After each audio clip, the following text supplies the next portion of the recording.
Hello दोस्तों, स्वागत है आप सभी का हमारे अंजू स्टडी पॉइंट में। मैं हूं आपके साथ एक्स शनोज कुमार। यानी कि आज मैं आप लोगों के बीच में एक छोटा सा टॉपिक लेकर उपस्थित हूं। इजराइल का युद्ध कब हुआ और कब ये समाप्त होगा, वहां की आर्थिक व्यवस्था क्या है और वहां के कैसे क्या आर्मी है वो आपको एक्सप्लेन करके हम आपको बताने का प्रयास करेंगे। तो लगातार वीडियो को देखने के लिए हमारे यूट्यूब चैनल को सब्सक्राइब करें, दोस्तों में लाइक शेयर करें, कमेंट करें। आपका सपोर्ट हमेशा बना रहे। गाजा में हमास 7 अक्टूबर 2023 को इजराइल पर हमास ने अचानक हमला किया था। ठीक है, आपने देखा ही होगा पिछले वर्ष 7 अक्टूबर सन 2023 में इजराइल पर हमला हुआ था। अचानक हमला शुरू कर दिया था। ठीक है, इस संघर्ष को पूरे 1 वर्ष बीत चुके हुए हैं। ठीक है, आई होप आप समझ गए होंगे कि गाजा में हमास हमला जो हुआ था वो इजराइल के ऊपर अचानक हमला किया गया था, जो इस युद्ध को पूरे 1 वर्ष बीत चुके हैं। तो नेक्स्ट इस अटैक के बाद इजराइल सबसे पहले गाजा में अटैक किया था।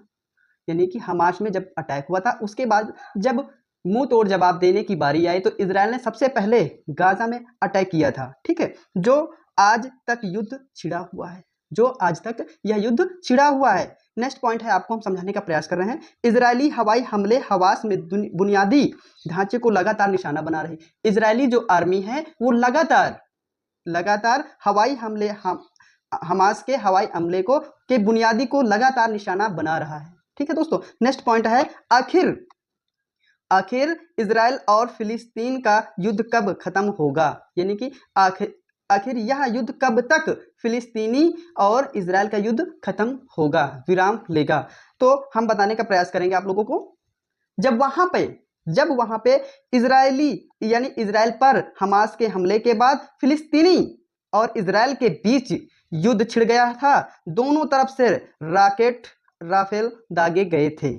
इजरायली बीते कुछ दिनों से गाजा पर लगातार हमले कर रहा है। यानी कि इजरायली की जो आर्मी सेना है वो लगातार गाजे पे हमले कर रहा है। फिर उसके बाद बताया गया लेकिन 8 अक्टूबर रविवार को दोनों ने संघर्ष विराम पर सहमति व्यक्त किया है। यानी कि बीते 8 अक्टूबर को सन 2024 दोनों ने मिलकर युद्ध विराम के प्रति इन्होंने सहमति व्यक्त की है। नेक्स्ट पॉइंट आती है, इजराइल की आर्थिक व्यवस्था क्या है।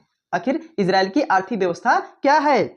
इजराइल को आर्थिक और औद्योगिक विकासों में से दक्षिण पश्चिम एशिया और पूर्व में सबसे उन्नत देश माना जाता है। यानी इजराइल को आर्थिक विकास और औद्योगिक विकास में दक्षिण पश्चिम एशिया का पूर्व सबसे विकसित देश माना जाता है। इजराइल की अत्याधुनिक विश्वविद्यालय और गुणवत्ता शिक्षा देश की उच्च प्रौद्योगिकी उछाल और तेजी से आर्थिक विकास को बढ़ावा देने के लिए जाना जाता है और माना जाता है। इजराइल नेक्स्ट हम अब पढ़ेंगे, समझाने का प्रयास करेंगे। इजराइल और फिलिस्तीन में युद्ध क्यों छिड़ा गया था।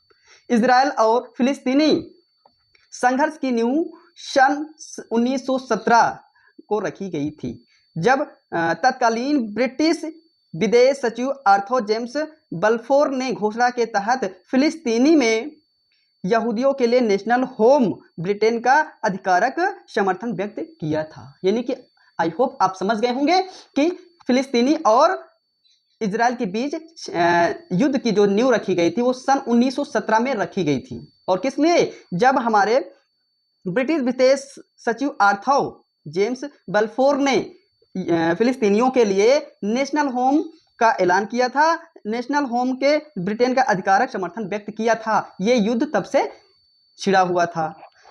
क्या इजराइल दुनिया का सबसे ताकतवर देश है?